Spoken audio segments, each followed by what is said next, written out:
శ్రీరామ్. మన భగవంతుడి యొక్క కృపా కటాక్షంతో మరి అయోధ్య నుంచి అమూల్యమైన ఒక కలశం ఇక్కడికి శ్రీరామచంద్రుడి యొక్క కలశం వచ్చింది కాబట్టి ఆ కలశం మన గ్రామాన ప్రతి గ్రామానికి పంపిస్తున్నారు.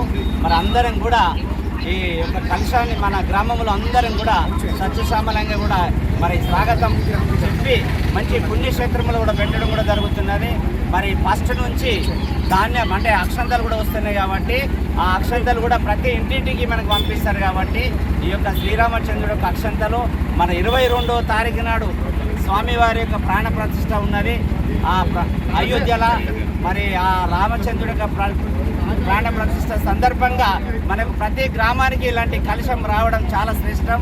మరి చాలా ప్రతి గ్రామస్తులు చిన్న పెద్ద అందరూ కూడా అమూల్యమైన ఆనందం పొంది ఆయన ఆశీర్వాదం పొందాలని ఆశిస్తున్నారు.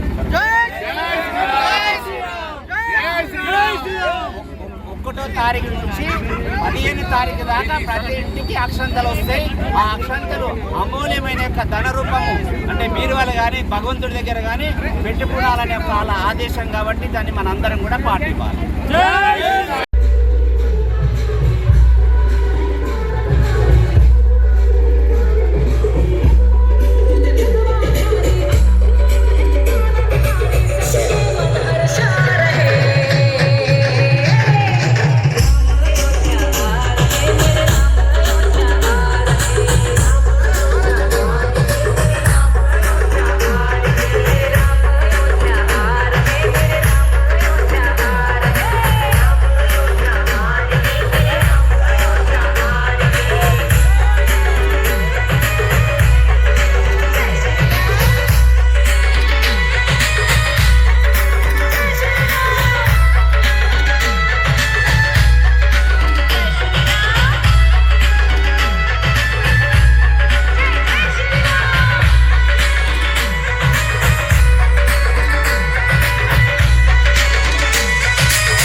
శ్రీరామ జయ రామ జయ జయ రామ.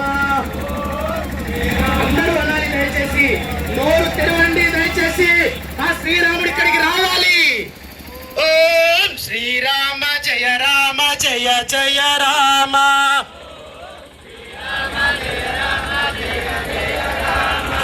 ఓం శ్రీరామ జయ రామ జయ జయ రామ. ఓం శ్రీరామ జయ రామ జయ జయ రామ. ఓం శ్రీరామ జయ రామ జయ జయ రామ. ఓం శ్రీరామ జయ రామ జయ జయ రామ. ఓం శ్రీ లక్ష్మణ జయ లక్ష్మణ జయ జయ లక్ష్మణ ఓం శ్రీ లక్ష్మణ జయ లక్ష్మణ జయ జయ లక్ష్మణ ఓం శ్రీ లక్ష్మణ జయ లక్ష్మణ జయ జయ లక్ష్మణ ఓం శ్రీ లక్ష్మణ జయ లక్ష్మణ జయ జయ లక్ష్మణ ఓం శ్రీ సీత జయ సీత జానకి మాత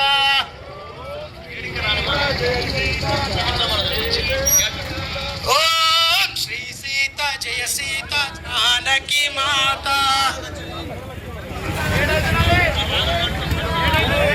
ఓం శ్రీ సీత జయ సీత జానకి మాత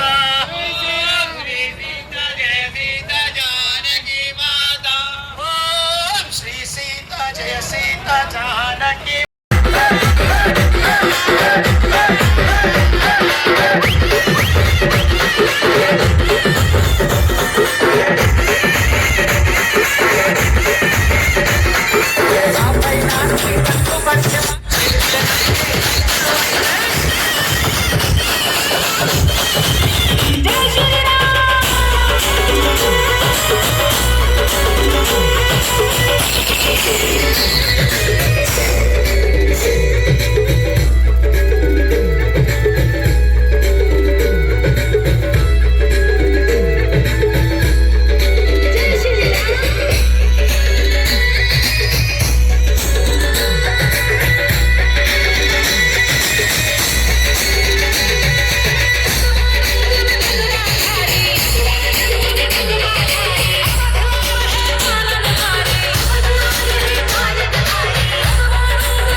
అయ్యా అయ్యా అయ్యా ఇది చూడండి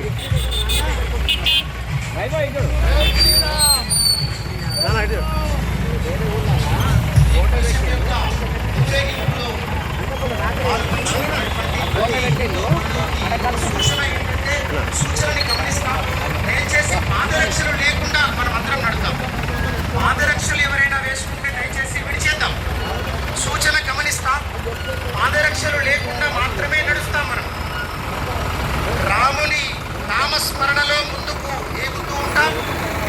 మనకు త్రయోదశ అక్షరమాల ఏదైతే ఉందో ఆ మహామంత్రాన్ని ఉచ్చరిస్తూ శ్రీ హనుమ జయ హనుమ జయ జయ హనుమ శ్రీ హనుమ జయ హనుమ జయ జయ హనుమ ఓం శ్రీ హనుమ జయ హనుమ జయ జయ హనుమ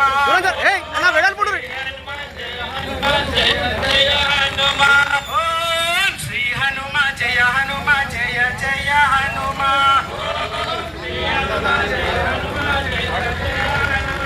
ఓం శ్రీరామ జయ రామ జయ జయ రామ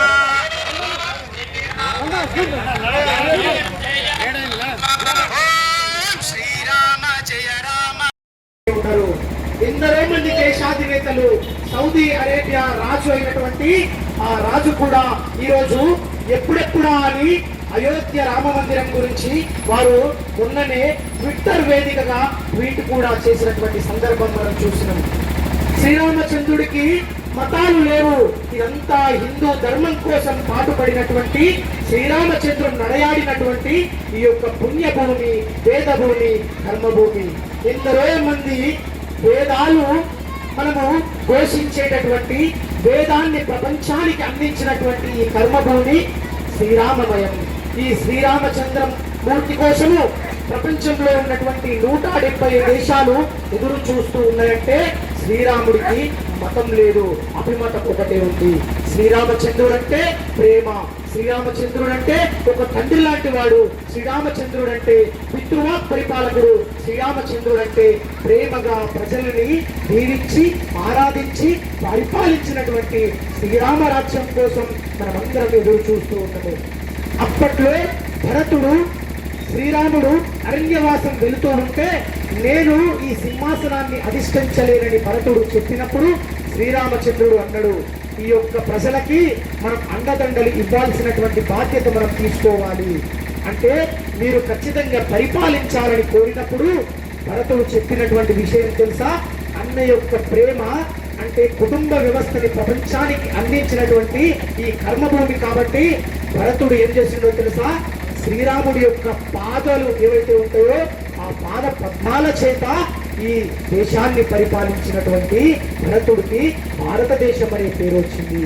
శ్రీరాముడి యొక్క పాదాలే పాద పద్మాలే ఇంత వైభవంగా పరిపాలించినటువంటి ఈ దేశంలో ఇప్పుడు శ్రీరాముడు ప్రాణ ప్రతిష్ఠ కాబోతున్నాడు అంటే శ్రీరాముడి పరిపాలన ఏ విధంగా ఉంటుందో ఒక్కసారి ఆలోచించాలి.